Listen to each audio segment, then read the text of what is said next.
L'Europe à la une. Bonjour Dany Cohn-Bendit. Bonjour Maxime. Dany, un anniversaire aujourd'hui avec vous puisqu'il y a 10 ans, le Kosovo déclarait son indépendance.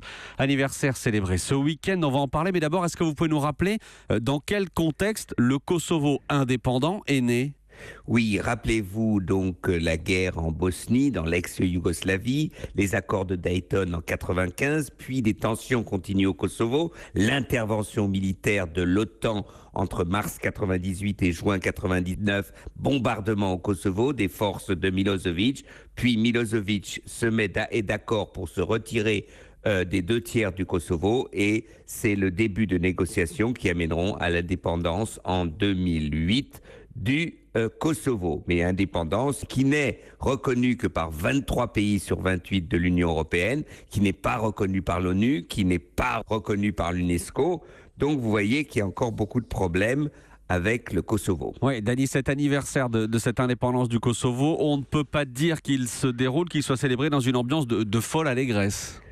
Non, pas du tout. Bon, il y a eu une petite allégresse au Kosovo même, parce que quand même l'indépendance est quelque chose, mais les problèmes entre les Serbes et les Kosovars, et surtout dans le nord du Kosovo avec Mitrovica, ne sont pas du tout réglés, d'immenses tensions, et puis ce sont les seigneurs de la guerre qui sont au pouvoir au Kosovo, ceux qui ont mené une lutte acharnée pour leur indépendance, mais qui tiennent ce pays, si vous voulez, à la gorge. La corruption est quand même phénoménale au Kosovo. Je vous donne un exemple. Le Premier ministre, M. Ramoud Haradinaj, il était accusé à La Haye, et puis comme par hasard, quand il a comparu, il a dû être acquitté parce que 3 des plus importants témoins qui témoignaient de massacres dont il était responsable contre des Roms et des Serbes, eh bien 3 des témoins sont morts juste au début du procès.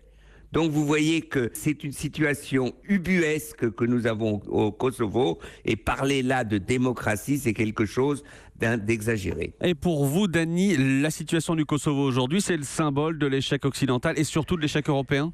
Si vous voulez, vous savez, on a vu ça après avec la Libye, cette idée de l'extérieur, d'arriver à constituer une nouvelle nation, un nouvel État, eh bien cette idée ne me fonctionne pas très bien. Et l'on le voit aussi au Kosovo. L'Union européenne qui négocie plus ou moins intelligemment, par exemple avec la Serbie et le Monténégro, n'arrive toujours pas à imposer qu'un accord au Kosovo entre les Serbes et les Kosovars.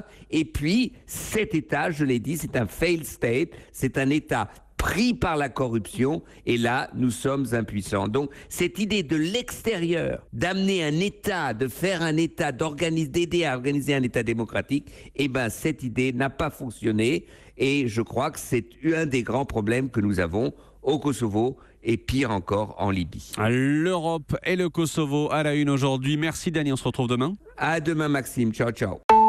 Europe 1.